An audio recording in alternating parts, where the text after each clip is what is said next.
Yes, thank you, Madam President. Rise point of personal privilege to Please. make a statement. Please do. Yes, thank you, Madam President. I rise today to discuss a Russian invasion of Ukraine. Watching the people of Ukraine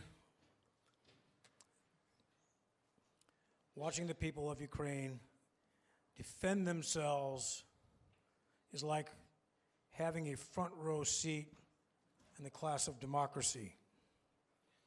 The Ukrainians are not fighting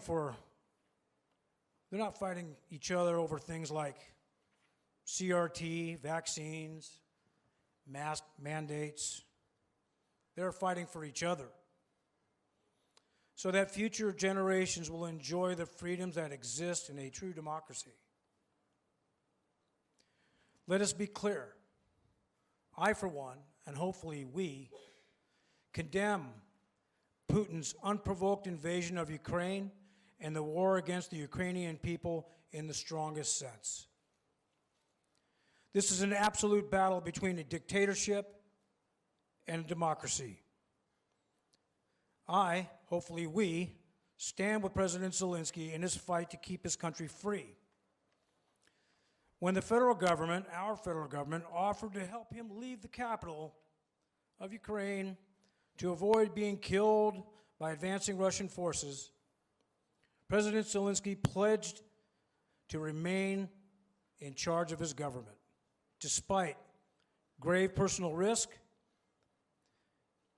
He is fighting alongside his soldiers and the citizens of his country. Putin's plans have backfired and made Zelensky one of the most legendary political leaders of our lifetime. Russia is losing. Putin is unhinged. They are struggling to combat Ukraine, but now Putin is threatening nuclear retaliation against the West for sanctions issued against them. Unfortunately, sanctions against Putin's war machine won't really bite until this includes oil, natural gas, energy from that country that will continue to flow freely to the rest of the world, and money to keep flowing into Russia's war chest,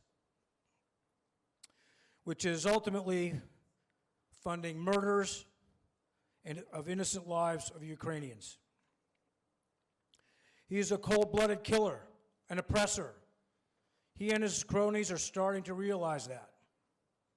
It was once said, if you build an army of 100 lions and their leader is a dog, in any fight, the lions will die like dogs. But if you build an army of 100 dogs and their leader is a lion, the dogs will fight like lions. Freedom and sovereignty are the sacred tenets of a free world and must be protected at all costs. The only thing necessary to triumph over evil is for good men to do nothing.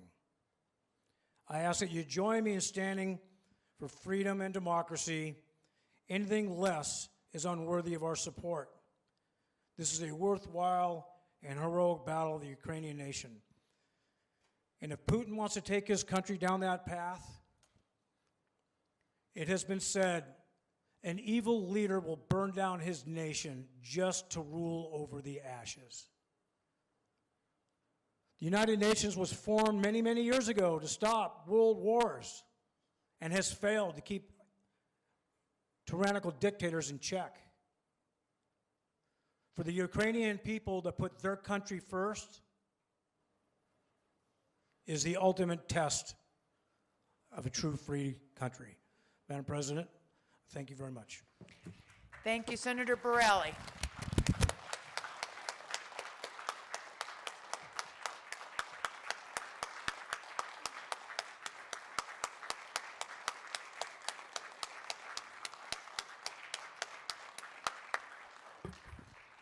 I had not planned on this. Would you remain standing? How about a moment of silence for the people of Ukraine and those who have lost their lives already, and let's say a prayer to help them stay strong.